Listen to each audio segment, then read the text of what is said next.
ውድና የተከበራችሁ የምርት ተከታታዮች እንደምን ከርማችኋል? ረሃ ጁማ ላይ እንገኛለን። ግን ወለም ተሐዲስ ብለውኛል። እንደውም ጭራሽ ምንድን ትገጠመኛለ አቡ ሱፊያን እንዲህ ደረቱ ተመቸልኝ።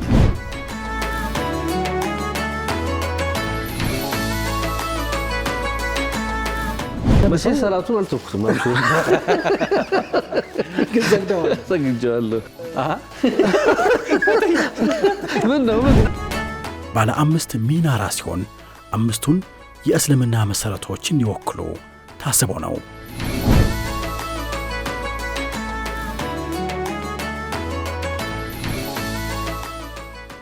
የሸኹ ታሪክ እዚህ ጋር ትክክል ነው። ጠፍቶ ነበር ተገኘ፣ ታስሮ ነበር ተፈታ ብለው እኔን አባቴ ደበቅ አርጎ በቅርጫት ብርድ ልብስ አልብሶ ትዝ ይለኛል። ሌሎቹ ትምህርት ሄደው ሲካፈሉ እኔ በቅርጫት ተደበቅኩና ከዛ በኋላ እንግዲህ ለጊዜው ዘመቻውን አመለጥኩ። ዘመቻ ነበርና ተማሪ ነው። አንዳንድ መስጊዶች ላይ ያው ፈታዎች ምናምን ተሰጥተው የተለያየ አንድ መስጊድ ላይ የተለያየ የጁምዓ ሰላት ነው ይሰገዳል እና ሰላዋት ቢለው በቻይነኛ ነው አለ። በቻይነኛ ገርሞኛል አለ። በቻይነኛ ሰላዋት ማለቱ ምናምን። በኋላ ላይ ግን እንትን በአረበኛ ነው እያለ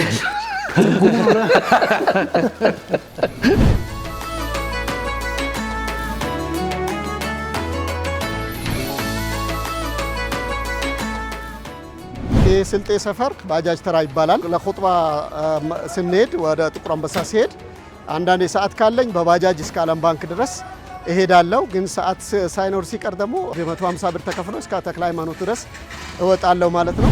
ብሪህን ሰርሰሪን ዓቲያ በተከታታይ ደረቅ በሆነች ንፋስ የጠፉ ሰዎች አሉ።